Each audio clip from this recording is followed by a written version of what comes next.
Hi there, I'm Anna Russell, and I'm coming to you live from the Astoria Film Festival at Astoria Kaufman Studios Backlot.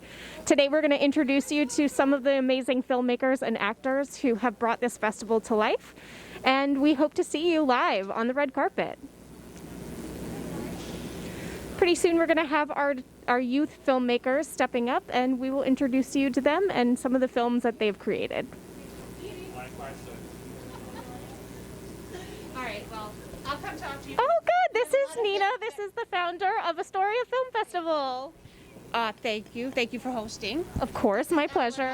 Best Actress Award for the festival this year, by the way. I won Best Actress. You did. Our filmmakers are currently very shy, so I'm coming to chat with you while they get the nerve. Thank you very much for saving me from this awkward... It's like, as soon as we get live again, then nobody wants to talk. Right, exactly. So Nina, tell us how this is going for you during quarantine. It's definitely been challenging, I think, because there's like we've had at least, I lost track of how many little events we've had to not keep the numbers under, COVID safe levels. And you've done a marvelous job. The outdoor viewing space was so awesome. This whole the fogging thing is killing me. Do you have contacts? I do, but I didn't have time today to even put them in. So yeah, that's how my day is going.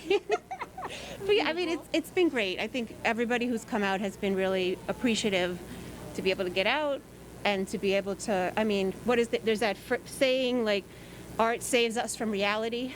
And I don't think that was ever more appropriate than it's been this year. So, that's why we're doing this, and just keep plugging along. And if it rains on us today, we'll keep plugging along. Yes, just one thing after the other. Yeah. So what's the difference between last year's festival and this year's festival in terms of submissions? Oh, well, I mean, it's more than double. Because of the fact that we had to postpone, we added on the horror sessions and the quarantine films. And we got more quarantine films than we've gotten any other genre film for the past 3 years. Wow, that's impressive. Yeah, and from more places than we've ever gotten. From literally, I think every country that sent a quarantine film. That's amazing. So, everyone was home. There was a ton of unpaid talent, unfortunately, sitting at home, wanting to create, needing to create, especially in these times. And so, we were lucky in that regard that they did that and shared it, and we were able to share it. I find that completely admirable that anybody was able to have that sort of vision and focus. Totally. Because I mean, for some people, I'm sure it was also very debilitating and scary and hard. And so to see art still coming out during this time, that's so great. And I just hope that we have kind of a renaissance of art after all of this happened. I think it's happening. I think because people need to see the art in order to soothe their souls. The people who have created all their lives need to keep creating in order to stay sane. I know, right about 2 weeks after, the lockdown was declared, and I was, first initially freaking out, and then I was like, okay, what can I do? Let's make a documentary about COVID, right? Because I had to step away and see it as a filmmaker in order to just gain my sense of control back. Mm-hmm. And so I think a lot of people had the same reaction. But then that helps other people who need to see that, who get joy out of watching it. So it's like joy all around. Do you think filmmakers have a responsibility to sort of highlight what's going on in the economy or with our public health safety?